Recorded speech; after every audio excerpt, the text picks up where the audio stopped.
Yang terhormat Pak Romi Ramadan selaku GM Departemen BIM dan Riset dari PT Wijaya Karya Persero Tbk, yang sekaligus juga sebagai narasumber di GM Talk Project Development Series yang ke-6 pada hari ini. Kemudian rekan-rekan roster Jasa Marga peserta GM Talk yang saya banggakan. Assalamualaikum warahmatullahi wabarakatuh. Selamat siang, salam sejahtera untuk kita semua. Pertama-tama kita ucapkan puji syukur dulu pada Tuhan Yang Maha Esa, Allah Subhanahu Wa Taala, bahwa pada siang hari ini kita masih diberi kesempatan untuk berkumpul pada kegiatan GM Talk dengan tema pengaruh Building Information Modeling atau BIM pada proses proyek konstruksi. Para roadster peserta GM Talk yang saya banggakan, seperti kita ketahui saat ini kita punya cukup banyak ya proyek sebenarnya.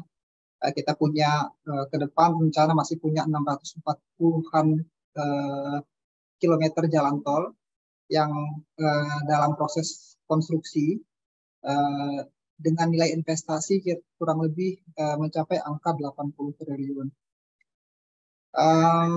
Tidak cukup sampai di situ karena memang kita pengembang jalan tol ke depan mungkin masih ada calon-calon ruas jalan tol yang saat ini masih dalam tahap studi kelayakan maupun basic design awal, baik itu yang dilaksanakan oleh BPJT maupun diprakarsai oleh Jasa Marga yang mungkin saja atau bisa saja menjadi bagian konsesi di Jasa Marga di masa-masa yang akan datang.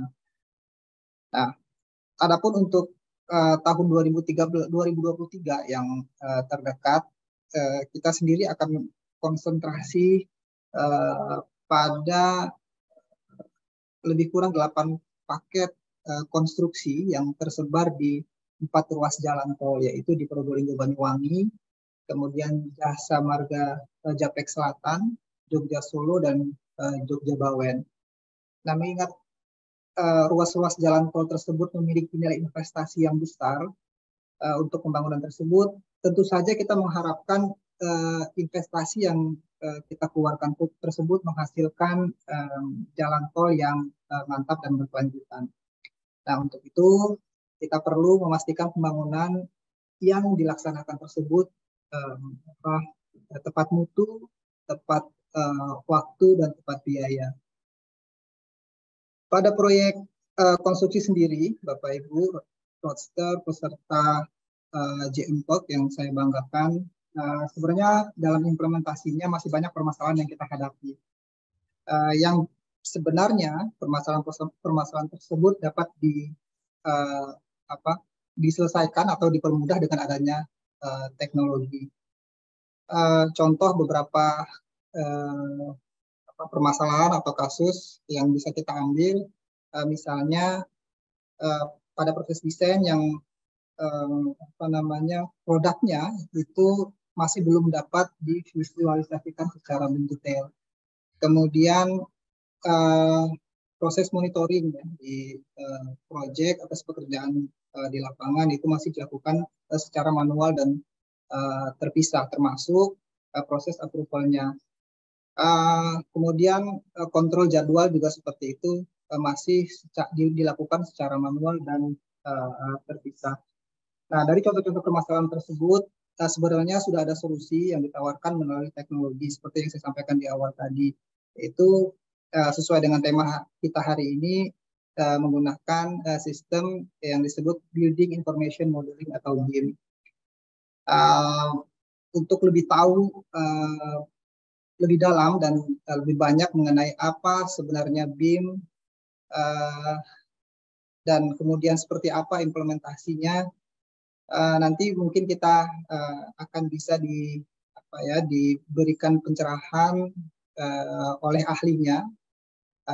Kita sudah kedatangan tamu hari ini, expertnya dari PT Wijaya Karya yang berkesempatan yang menyempatkan waktunya untuk hadir, yaitu Bapak Romi Ramadan.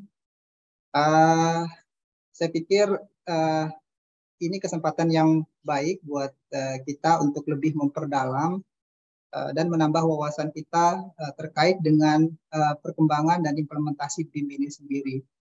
Nah, akhir kata dari saya, selamat mengikuti kegiatan JM Talk terkait dengan BIM ini.